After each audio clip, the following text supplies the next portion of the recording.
Hello and welcome to the January edition of our Faith Hour Diocese. I'm Dan Gallagher. Over the course of this month, the Diocese will be conducting a postcard campaign for pro-life. It's our hope that over the weekends of January 13th and 20th, that all parishes across the Diocese will participate in this campaign.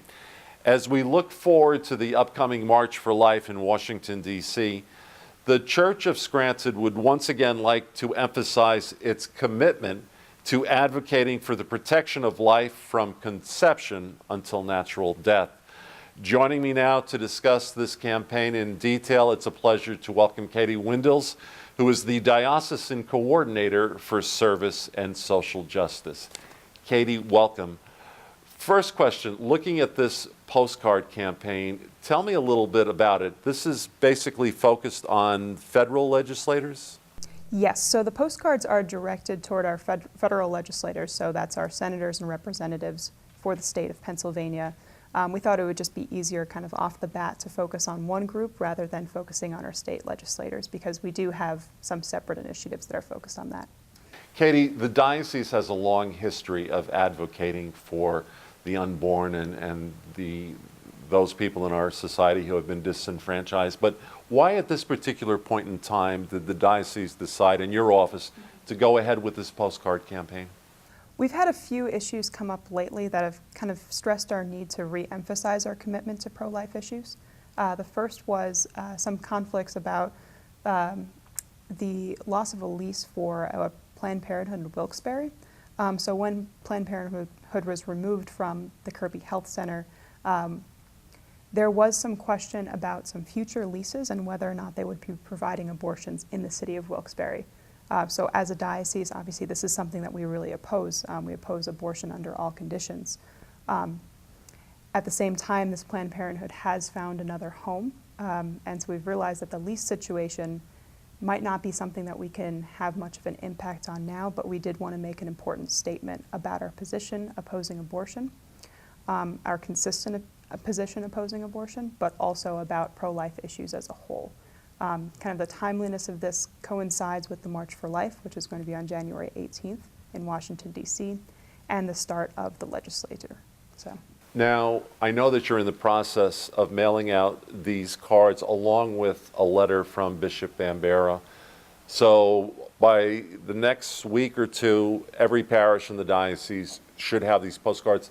Tell me a little bit about how this is going to work and how we expect to get those postcards back. We'd like to have the postcards returned to the Office for Parish Life, just so that we have a little bit of consistency in the delivery. My hope is that instead of mailing them individually to our legislators, that we'll have the postcards here in the office for hand delivery in large packets. So ideally, this would kind of emphasize to our leaders the sheer number of people in support of these pro-life missions. And as we deliver these in person, we'll kind of decide in the next couple of weeks whether we're going to do that in person at the Washington, D.C. offices or at our local offices or both. Now, looking at this issue, normally when we speak about pro-life, we're talking primarily about protecting the unborn child. But when you think about pro-life, we are talking about a much larger scope of issues than just the unborn child. We're not just talking about abortion. Right. So when I think about my role as the coordinator for service and social justice, and when I think about social justice, what I think about is pro-life. That every issue that we advocate for and that we put under this large banner is an issue of protecting life from conception until natural death. When we think about protecting the unborn child, that's a pro-life issue. But when we think about protecting the elderly, that's also a pro-life issue. The same goes for immigration issues, for the separation of families at the border, for issues of welfare, providing for the most vulnerable in our neighborhoods. That's all pro-life issues. And so I wanted to emphasize in these postcards and in kind of our further mission as a pro-life office that we're dedicated to the protection of life from conception until natural death. In the coming weeks, we have a number of parishes around the diocese, once again, that are getting ready to participate in the National March for Life. So obviously, that's going to be a focus this month. But tell me about your plans for this fall. I know you want to do something a little bit closer to home. Right, so we have the National March for Life coming up this month in January. My hope was originally that we'd have a local Scranton March for Life and the week following, the week of January 26th. But I've realized since then that Scranton winters are freezing. So we're actually going to be hosting in October, which is Respect Life Month. So I'm hoping that we can get a lot of people involved on an ecumenical level as well, and march around Scranton to sites that are important to the protection of life. So we'll visit everywhere from the prison to different clinics that offer different opportunities for pregnant women and offer better opportunities possibly than Planned Parenthood. And my hope is that we can get people from our communities involved not only in the implementation of the walk, but also in its planning. So if people are interested in getting involved in the Scranton March for Life coming up in October, please just feel free to contact me. The other thing, in addition to the help of folks throughout our diocese that you're looking for, how important is the collaboration you have with local agencies such as Catholic Social Services and Pennsylvanians for Human Life, St. Joseph Center, et cetera? Well, all these organizations have a long history of protecting life in the city of Scranton and the Diocese of Scranton. So it's my hope that we can all continue working together toward a common mission, that's a common goal. And I value the relationships we have with these organizations because they've done wonderful work, some for 80 plus years. That's just so admirable. When we talk about this postcard campaign, quite often people, I guess out of a sense of frustration, they're saying, what will my one postcard, what kind of a difference will it make? It's the same thing when we ask people to vote. Will my vote really make a difference? But why do you encourage people, when you come across someone who has that attitude like, well, my one little postcard isn't going to make a difference, what do you say? Well, in order to make a difference, we all need to be engaged. So your lack of sending in a postcard kind of makes more of an impact than anything else. But it's also, when we think about the sheer number of postcards that we're hoping to send in, I mean, we have 12,000 of these coming out of the Diocese of Scranton. If we have 12,000 postcards delivered to our federal legislators, that's going to send a very clear message on who we are as a people and what issues we support or don't support in our diocese. The Diocese of Scranton will once again participate in the annual celebration of the Week of Prayer for Christian Unity, which runs from January 18th through the 25th. In this annual observance, it affords Christians around the world the opportunity to continue their quest for the unity they already share in Christ. By joining in this celebration, Christians raise their voices, hands and hearts to God, seeking the fulfillment of Jesus' prayer that they all may be one. From the smallest to the largest communities, from all cultures, races, and language groups, from all the baptized to all those in ordained ministry, the Week of Prayer is an opportunity to ask and examine the level of support they have given to this important movement in the life of the Church. The theme for the 2019 Week of Prayer for Christian Unity comes from the book of Deuteronomy, "Justice, only justice you shall pursue." As part of our observance of this year's Week of Prayer for Unity, the Diocese will once again host an ecumenical celebration of God's Word on Thursday, January 24th at 12:10 p.m. in the Cathedral of St. Peter in Scranton. Bishop Bambero will preside at the service, and Reverend Rebecca Tanner, moderator of Ashley Presbyterian Church, will preach. Clergy and representatives from various Christian traditions and ecumenical agencies will be present at the prayer service, and liturgical music will be provided by the choir from All Saints Academy in Scranton. All are welcome to attend, and Catholic Television will provide live coverage of the service. Since last September, 11 parishes across our diocese have been actively engaged in a pilot program known as Grateful Disciples, building a culture of stewardship in the Diocese of Scranton. Supported by a team of facilitators and coaches, pilot participants have been gathering on a regular basis to continue developing strategies for integrating the message of grateful disciples into their parish communities. In our next segment, we'll see how our Diocesan Office for Parish Life stands ready to assist any parish in our diocese that would like to more deeply incorporate the spirituality of stewardship into their parish life.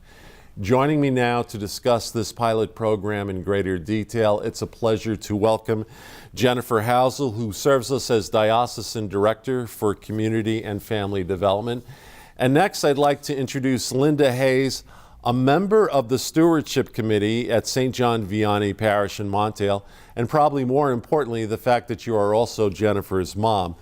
Welcome to both of you. Thanks. Jen, for a lot of people who might not be familiar with this whole process, tell me a little bit about it, what it's about, and what we're hoping it will accomplish for our parishes.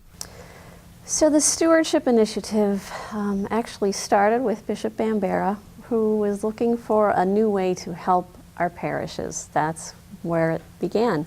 So Jim Bebla from Development and Catherine Butel from the Office for Parish Life started looking around and researching stewardship and a new sensibility beyond time, talent, and treasure, the spirituality of stewardship.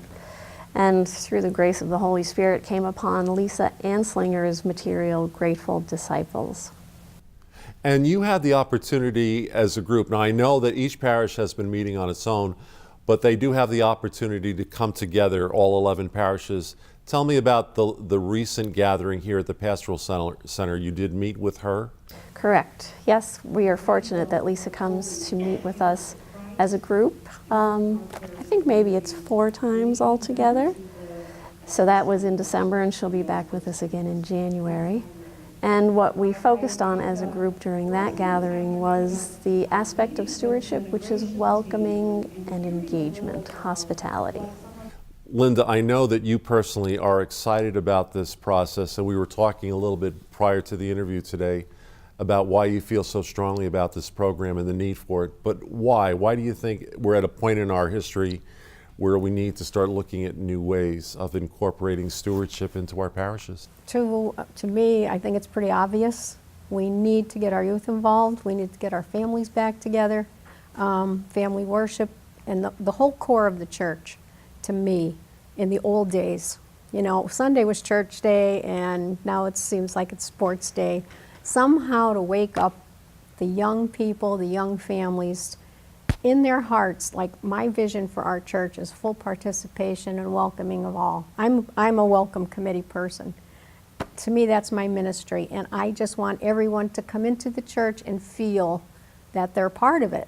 And this whole initiative is getting people to recognize their gifts, number one, and to realize that everything comes from God, and we need to give back to get that whole mindset going.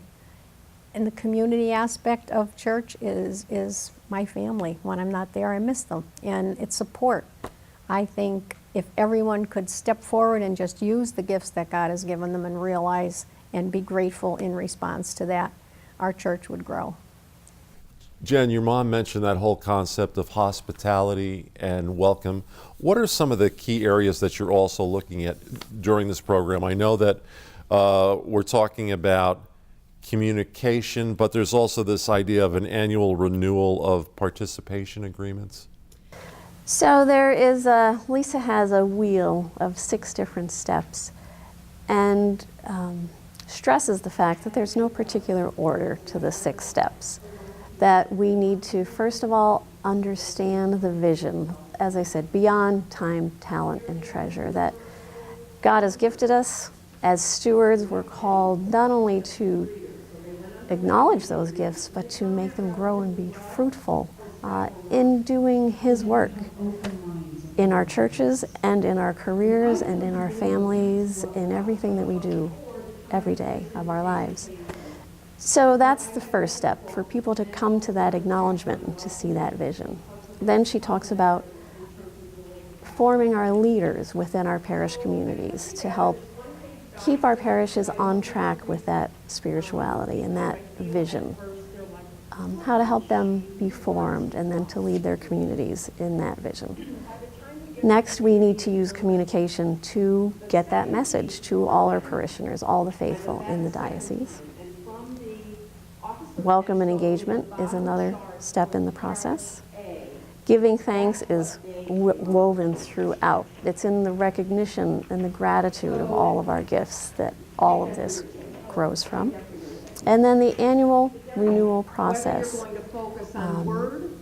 is just a time in the liturgical year for the community to sort of stop, recognize their blessedness, and think about the ways in which in the year coming up, they'll respond to that gift. Linda, your daughter referred to something, welcome and engagement, the idea of engaging parishioners. Quite often, people who belong to a parish community, such as St. John Vianney, maybe their only experience of church is a 45-minute liturgy on Sunday, and once they leave the church, they just go about their lives and they don't think about how they could possibly contribute to this faith community. That element of engagement, why is that such a crucial part of what this program is all about? I think if you just come to church as an individual, say your prayers, do your Mass, you're missing out on the whole community aspect of it and the opportunity to give back. But I think in our church, people weren't called to that in the past. A lot of the oldies said their rosary as Mass was going on. They weren't even participating in the Mass, because pre-Vatican II you didn't. You really didn't. So I think Lisa's program, hopefully, and I see in her program steps that each parish can take to concretely make it happen, because I think there's programs that happen and then they just kind of fall apart.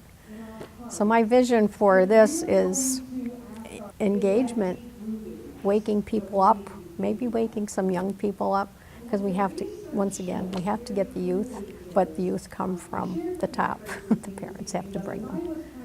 It's my vision, and I think the program really addresses how, in concrete steps, to do it. Now, over the last few months, we've been working with just these 11 parishes, including St. John Vianney. But what is our hope for the coming year? I know that you're looking to reach out to other parishes in the weeks ahead. Certainly, any parish in the diocese is welcome and encouraged to at least consider the stewardship initiative. We're fortunate that the pilot, through the grace of the Holy Spirit again, happens to include large parishes, small parishes, country parishes, city parishes. We've got a broad cross-section of parish types. And the beauty of this process is it can be tailored to whichever type of parish you are a member of. And each parish is finding its own, the part of it that they want to work on right now. There's so many resources, there's so much information. No parish could ever incorporate all of the ideas in 1 year. And in fact, Lisa says, please don't try. But some parishes want to focus on communication initially. Another parish might want to focus on welcoming initially. As Linda said, it's a step-by-step process. And so any parish can choose either small pieces or larger pieces. Whatever works for your parish at any given time can be your plan going forward. Linda, looking back on the meeting that you attended here last month and the one you will be attending later this month, when you have the opportunity to sit down and talk back and forth with other parishes from around our diocese, I'm sure one of the things you're finding is that there are a lot of common challenges that you all face. But why is there such value in that dialogue when you do have the opportunity to talk with other people from around the diocese? I think twofold. I was encouraged to see how far along our parish is compared to where some of the others are starting. Once again, the community aspect of it, to realize the church is bigger than my little building in Royal, and the fact that people are interested in growing their parish and learning ways, to do that. It was amazing to me to have Lisa and just the different activities and things that she did to have people learn, each parish learn where they're at. The whole community aspect to me was really encouraging. And I'm really hoping and praying, as Jen is always saying, through the grace of the Holy Spirit, that we can get this flying off the ground, because it will revitalize the church. Jen, you were saying before that the amount of information that is out there is overwhelming sometimes. Talking about that for people who are watching this today and maybe want to start, tapping into some of the resources that are available, looking at both our own website, the bishop's website, Apparently, Lisa has her own website. And the other element that I'd like you to touch upon is the fact that out of this pilot process, we are also developing a toolkit that will be available for our parishes. Correct, Dan. So my first recommendation would be for people to go to the website and check out the 2019 Office for Parish Life calendar, which is all about this stewardship, spirituality, sensibility. It's going to be a nice snapshot into the broader concepts and ideas. The toolkit then would really expand upon that. It will include all of Lisa's resources, the letter from the United States Conference of Catholic Bishops about stewardship from 1992, Lisa's website, which she has been so incredibly generous to our diocese. There are ready-made bulletin inserts. That's it. You could print those off and put them in your bulletins and help your parishioners to start to learn about this way of thinking of stewardship. There are really, I can't even begin to address the wealth of resources that will be in the toolkit and that Lisa has shared with us. And for a parish that's watching this today that is not part of the pilot program, but they're now thinking about it, I guess it's as simple as giving your office a call? Absolutely, yes. Linda, we're still in the early stages of this program, but based on the meetings you have had both at your parish, the joint meetings, meeting with your pastor, Father Kerwin, is there a new sense of excitement in St. John Vianney Parish about what lies ahead for 2019? I think our core group is pretty excited. I talked with them. I think a big challenge will be getting the message out to the parish itself, because we talked about ways to have people involved and even know about things that are going on, marriages, baptisms, funerals. Like, how do we get the word out that you are a part of all of this and we want you to be? Our group is pretty excited, just the little group, and I know the big group is excited. So now I think a big challenge is moving the excitement out into the parishes themselves and using the tools that we've been given, each little step or each large step, whichever the parish would want to do. Getting it out to the people, important in my book. Jen, one last question, touching upon this, trying to share that excitement with other parishes across the 11 counties of this diocese. A lot of times parish teams are saying, oh, we just don't have the time, we're so busy and whatnot, and this program sounds overwhelming. If you had the opportunity to give a little bit of a sales pitch as to why it is worth the effort, and also to assure people that it's not going to be so taxing that they won't be able to handle it, what would you say? I would say that most of our parishes have pastoral plans, and in a lot of cases, the challenge once that plan is created is to bring it to life, because it needs human capital. We need the people in the pew to recognize their role as stewards, as disciples, their role in helping to make those wonderful plans and goals come to life. And so, though this may feel like additional work, and certainly will involve time and effort, the hope and the prayer is that this effort will then turn off on the spigots of energy and resources that are sitting in your pew every week, and to bring them forward and to get them involved in bringing your parish to life. It's all about pairing the stewardship plan with your pastoral plan and making those work together. And if you don't yet have a pastoral plan, stewardship could be the avenue by which you create that pastoral plan.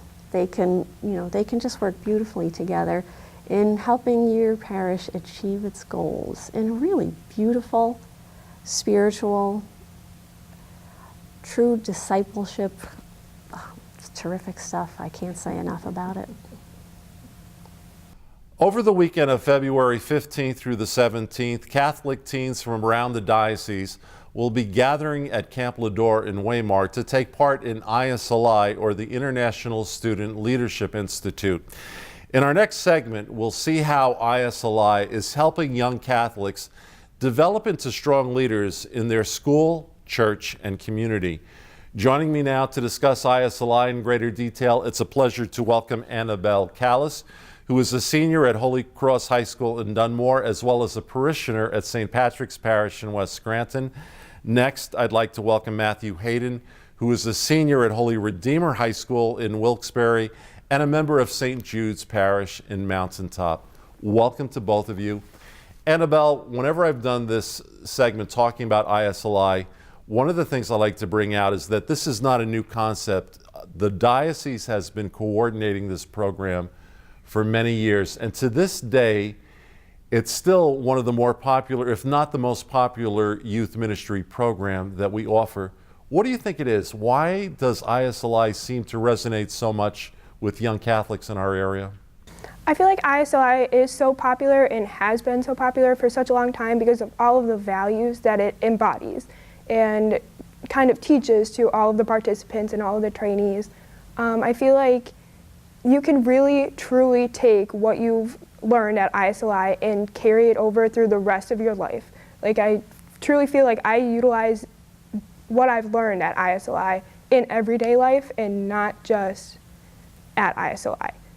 Matthew, in your case, I think you mentioned to me that you started off as a participant, and I think you said this is like your 6th year coming back as a facilitator. Why is there such a love for this program after all these years? The main thing I've learned after 6 years of facilitating is that the true happiness actually comes from taking a group and seeing the personal growth that they have achieved. Not only my own personal growth, which has been very substantial, but seeing how your group grows and develops as a family is very inspirational to me and always urges me to want to come back and continue my experience because I feel like it just can never end. I feel like it could always go on forever. So, Annabelle, do you share that same feeling? Do you think that for a lot of these young people who go through ISLI, is it a life-changing experience? Do you notice a difference with them from the point where they arrive and then when they finally go back to their home communities?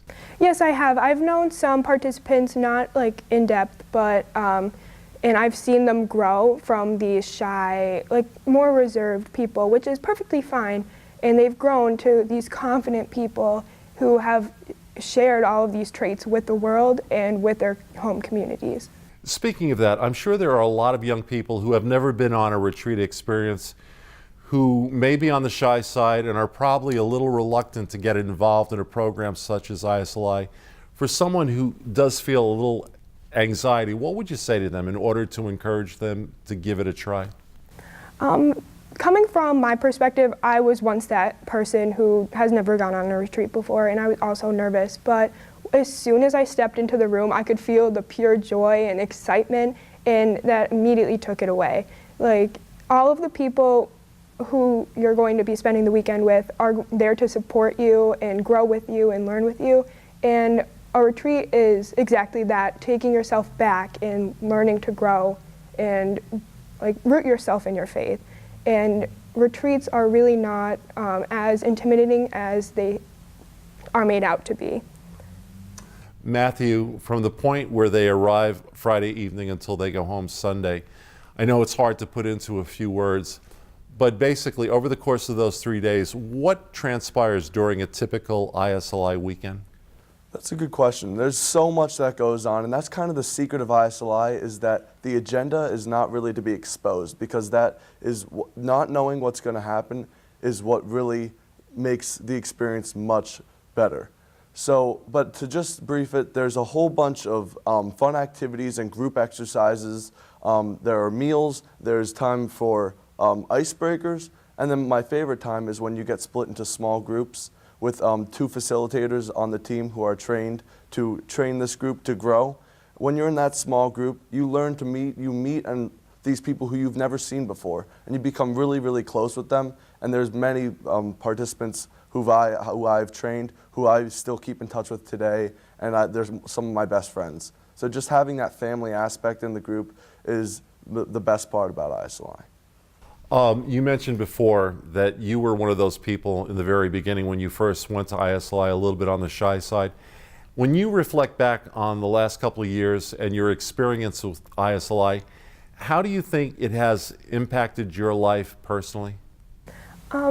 Personally, I feel like I have become more of a positive person, and instead of looking at a situation and thinking, oh no, like what's gonna happen, I think like maybe this will come out of it. Maybe I'll grow and learn, and maybe something good will come out of it, instead of looking at it and kind of degrading it. Matthew, in a situation like that where these young people go to it for the first time and they look around the room and they realize that they're not alone, that there are other young men and women who share the same faith and the same zeal for being a Christian, why do you think there's such power in a moment like that when they realize that they're not alone in their Catholic faith, that there are so many other young people who share the same values? I think that is one of the most powerful moments of ISLI. Just from hearing feedback from everybody, the amount of times people have thought that they're the only one who is worshiping God and wanting to grow a relationship with God. When they walk into a room with everybody who shares that exact same thought, it really sparks an energy that makes them happy and excited. And that's what I think the fuel that runs ISLI is, that moment. And that moment builds the rest of the retreat and helps them grow and grows their confidence to become great leaders. And Annabelle, when you think about that, again, you're in a group of young people who are basically coming from the same background. They're coming from parishes where, they have the opportunity to talk a little bit about their faith, but I think they're more comfortable talking about their Catholic faith in this circle with other young Catholics who are not afraid to stand up and say, yes, I'm Catholic and I'm proud of it. Do you think those friendships that are formed among these young Catholics is another element of ISLI that makes it special? Do you notice a lot of friendships that are born and that seem to blossom as a result of this experience? Yes, the 3 times I've been at ISLI, I've always had someone in my group who I've just clicked with, and since then I've talked to pretty much every single person in my group, and I know that I could be like, hey, I'm really struggling with this, could you help me out? And they'd text back in a minute. I feel like friendships based on this faith and this love that we have really carries them out and makes them stronger. For the short amount of time that you do have them from Friday through Sunday, there's only so much we can do with young people over that short amount of time. But when all is said and done and they go back home to their respective schools and communities and parishes, Matthew, what are you hoping they do take from the ISLI experience? Number one thing we teach at ISLI is that it's all fun in this 3-day retreat, but it is all about bringing it back to the community. And we enforce we stress that that's the most important part, because going back into your community could sometimes be tough, especially because you're not with the same people. But I think it's really important to take from ISLI the fact that we know our faith, and we know that we could grow friendships with each other just by starting a simple conversation, and knowing that you could go out to anybody and just talk to them and be confident in yourself, and that personal growth, just to take that into your church could be really inspirational for some people who don't have that same confidence. And I think if you could take that from ISLI, then you'll be set in your community. Annabelle, one last question. When you think about ISLI, obviously the main focus of it is teaching leadership skills, but there's also that spiritual base. We want them to realize that Christ is always with us no matter what we do, even in ISLI. That being said, when you think about the tough world and circumstances that young people have to deal with in today's secular world, why do you think today more than ever young people need opportunities like ISLI, not only to learn leadership skills, but maybe also to learn a little bit more about their faith and staying closer to the church? Like you said, we live in a very secular world, and opportunities like ISLI allow the young church to kind of base themselves in faith and not be afraid to take their faith out into the world, and kind of learn to lead as Jesus did, and kind of learn more about themselves while doing so. A leader has to know, they learn more about themselves while leading others, and it's very easy to kind of base yourself in faith to do so. And Matthew, you personally, do you think as you face the future, whatever your plans may be, college, career, how well do you think ISLI has prepared you for what lies ahead? I could easily say that ISLI is one of the #1 factors that has gotten me through high school and shaped me into the person I am today. Like Annabelle, I was actually very shy and reserved at the beginning of freshman year, and I went to ISLI, and that just changed me for the better. I became much more confident, and going throughout my life, there's many skills that I'll be able to take with me, and there's many experiences with ISLI that I'll never forget that will definitely be beneficial to me throughout my life. Once again, our Diocesan Office for Parish Life is encouraging parish leaders to consider applying for the Diocesan Certificate in Lay Ministry. This is a ministry formation program designed to nurture the servant leadership skills of individuals serving their parish in areas such as parish pastoral councils, catechists, and liturgical coordinators, just to name a few. In our next segment, we'll see how this certificate process is helping candidates learn practical tools for effective parish ministry. Joining me now to discuss this program in greater detail, it's a pleasure to welcome Kitty Scanlon, who serves as Diocesan Coordinator for Lay Ministry Formation. Next, I'd like to welcome Kathy Grinaway, who is a member of Saints Peter and Paul Parish in Plains. And finally, I'd like to welcome Johanna Milat, a member of Holy Name of Jesus Parish in West Hazelton. Ladies, welcome. Kitty, my first question is to you. For someone watching this program today and who is not familiar with this certificate program, tell me about it and what it's all about.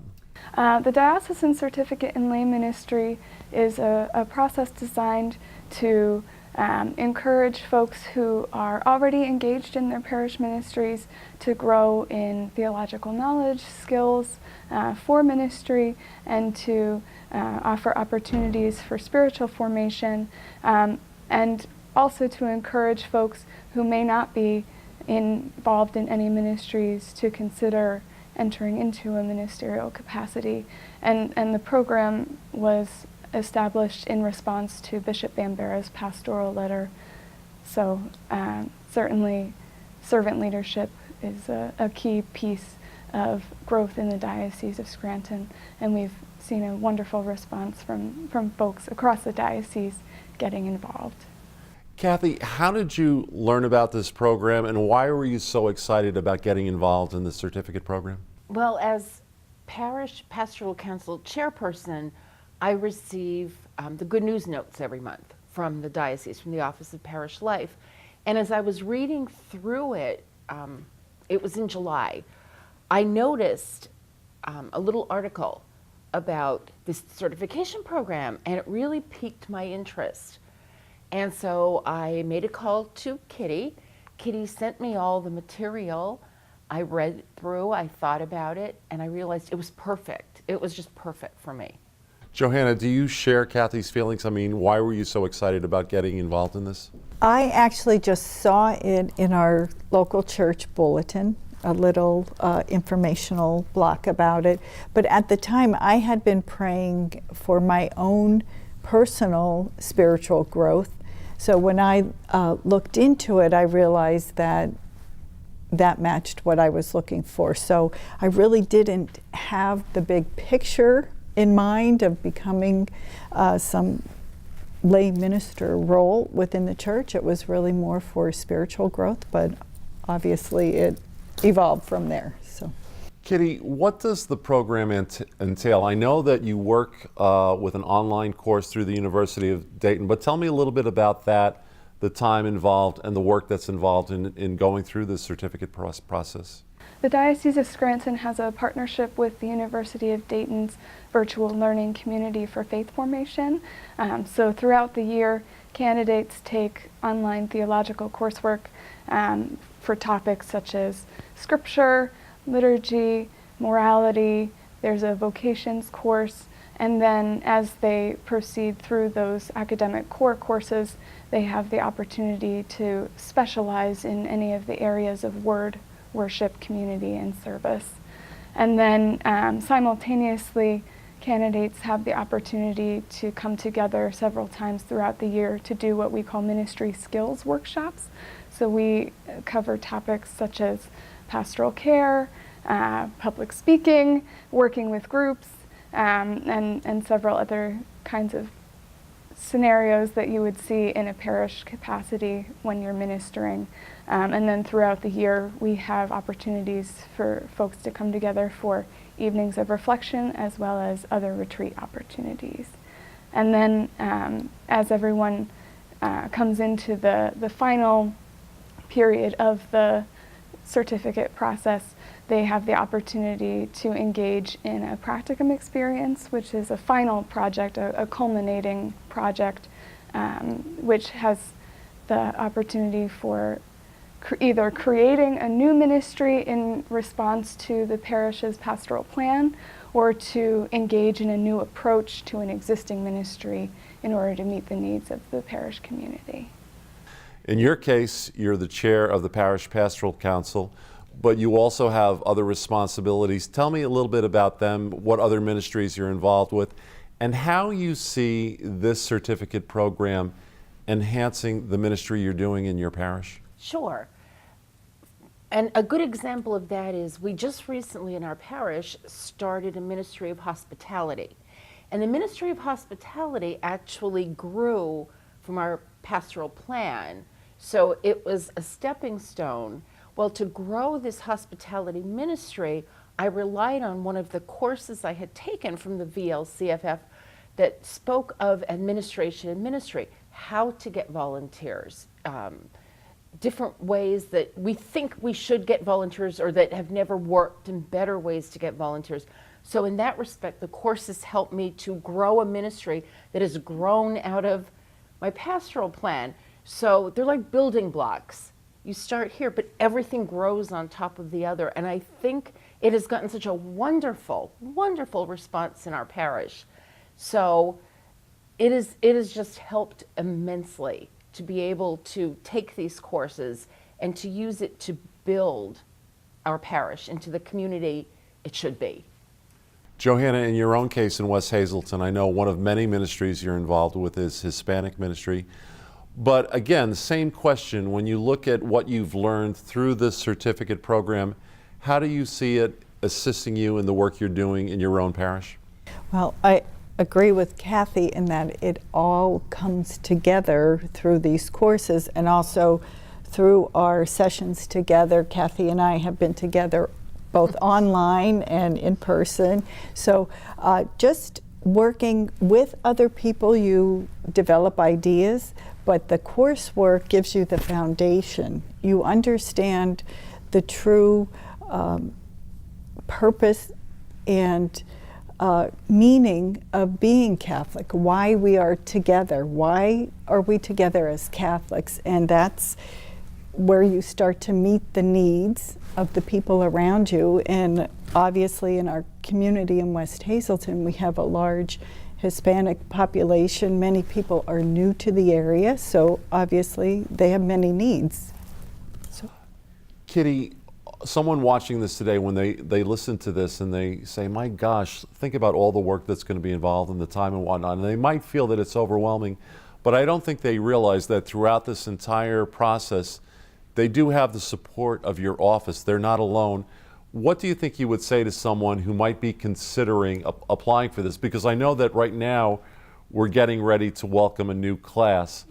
What would you say in order to encourage people to at least consider it and not feel like it's going to be an overwhelming experience?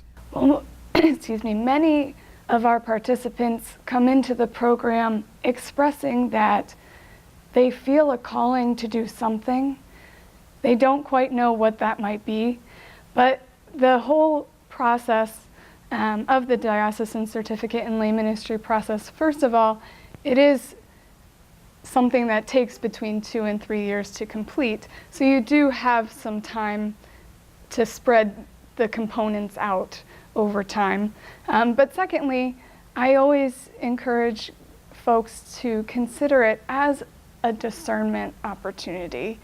As you go through, as you participate in the various meetings and coursework and gatherings for spiritual formation, it's an opportunity for you to kind of give more intention to what you feel your gifts are, what you feel you're being called to do, and an opportunity to be in fellowship with other ministers who are feeling similarly to you and might be in a similar ministry to you, so that you can share ideas and have the opportunity to create a network of ministers.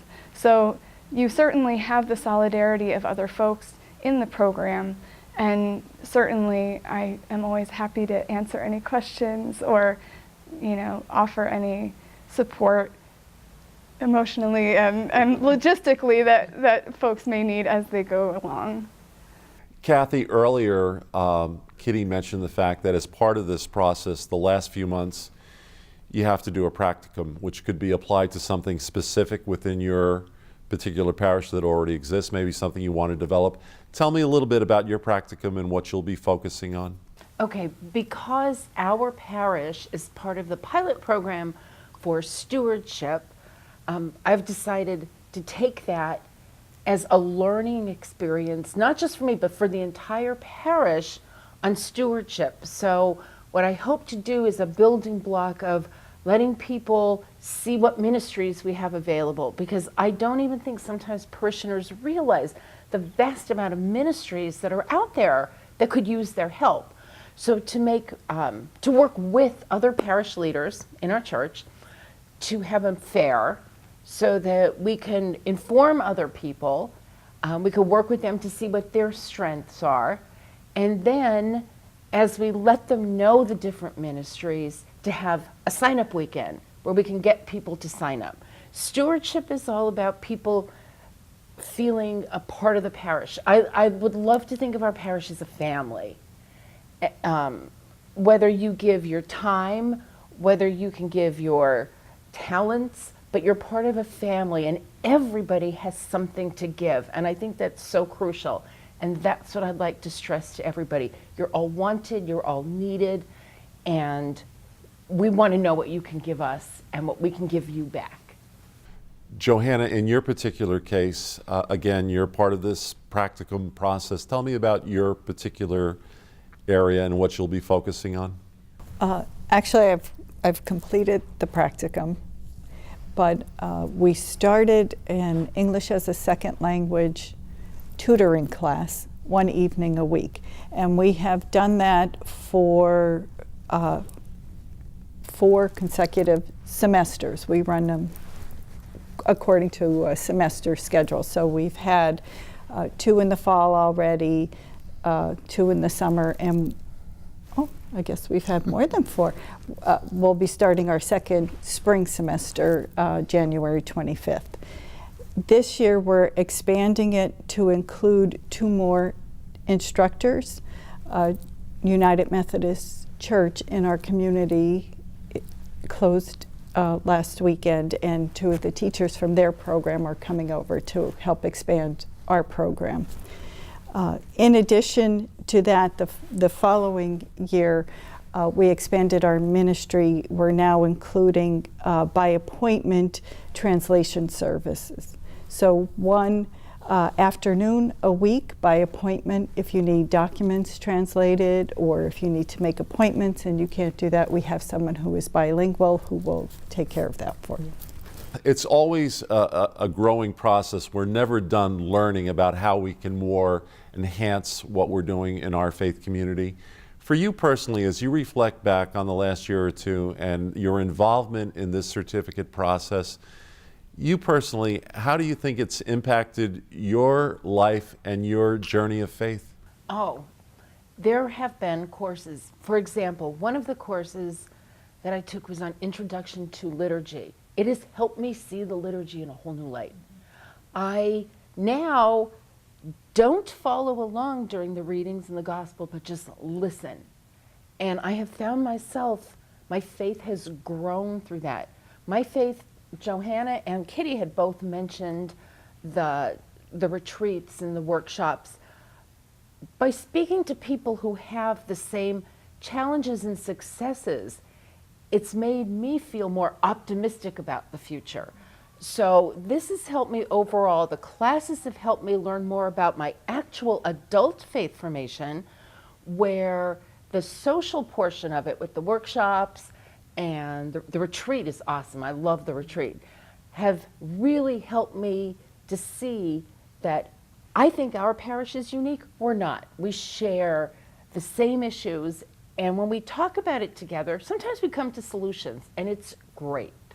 It's great. Johanna, same question. When you think about your experiences through the certificate program, as you go back into your own parish community in West Hazleton, are you going back now with a fresh new look and a new excitement about your faith and approaching these new ministries? Absolutely. My initial intention was to grow my own personal spirituality, which has happened, and my understanding of the Bible and important details of our faith has occurred. But because of that, I'm able to, you can't help but want to bring that to everyone else and realize that there is no individual faith. It doesn't work that way. That's not what church is. Church is us. It's not our building. It's not this location. It's us and all of us. Kathy's a wonderful person. I would have never known had I not done this, and there are so many others that I feel the same way about. We also had the opportunity to talk with Sarah Hazleton, a member of St. Peter's Parish in Wellsboro. Sarah is also a candidate in the lay ministry certificate program. In this conversation, Sarah explains how this process has empowered her to use her gifts and talents in service to her parish community. Sarah, tell me a little bit about how you found out about this program and why you were so excited about being part of the certificate process. I first saw the information about the certificate program through the Catholic Light. So I was reading the newspaper and I saw it and I was really excited. And but at the time, I was nervous about doing it because of the time involved. I have 3 children. I had an off-farm job. I have a farm. I had an off-farm job, and I was just starting as DRE in the parish I was at the time. So I thought, there's no way I can find time to do this. But I guess God kind of kept it on my heart because I kept coming back to it again and again. And finally, I just decided, if this is going to stay in my mind and in my heart, I should just take the plunge and do it. What would you say to someone in order to put their minds at ease that this is definitely doable? If it's something you want to do, you can find the time to do it. And it's not, I think when you see it on paper, it does look a little overwhelming. The courses and I have to go to this, I have to go to that. But the Office for Parish Life has been so good about working with me in my schedule. And then when I say, hey, I need to take some time off and not do a class this period, or I can't make this one particular evening of reflection, they're like, okay, we understand, you have other commitments. So it's not like you either are here for all these times or you're out. It's been very flexible, which has been really helpful, especially with how far I live away from the diocese. It's been helpful, the flexibility. The last few months of this process is when you have to actually start working on your practicum. Tell me a little bit about that and what you'll be focusing on. For my practicum, essentially what we're doing is, I'm a member of St. Peter's Parish in Wellsboro. We're linked to St. Thomas in Elkland, which is one of the most remote parishes in the diocese. It's a small parish. And the issue that was coming up at St. Thomas was that they don't have many children enrolled in religious ed because they don't have a very big parishioner base. Doing a traditional, classroom grade level religious ed program just wasn't feasible with the number of children they have, and trying to combine everyone into one class, kind of like a one-room schoolhouse type of deal, it was shortchanging some of the students on either end, like trying to put little kids with older kids who have different issues and are a different place in their faith. So what we're trying to do is develop an online program that is a little bit more family-based, bringing the families into it. So basically the families and the children can learn together through an online program. And then they meet weekly online through this program. And then there's several in-parish meetings throughout the year, kind of to bring it all back to the parish and allow us to, still have that person-to-person connection. But as far as the week-to-week learning aspect is moved to an online setting. Sarah, looking back on this program, I guess what I want to ask you also is how you think this has enhanced your own journey of faith. I mean, a lot of us think that once we're confirmed that we've learned everything we could possibly learn about our Catholic faith, but as we all know, it's an ongoing process for the rest of our lives. How do you see this certificate program enhancing your faith, getting you more excited about your Catholic faith? Gosh, it's done wonders. It's done wonders for my faith, and just not only making it more personal and more tangible, but also making me truly want to share my faith with others, and actually kind of encouraging me to step outside of my comfort zone. So not only at the parish level, but also at my school, where, as we mentioned before, I'm a biology teacher. They asked me to teach a theology class. Before this program, I would have been like, no way, am I teaching a theology class?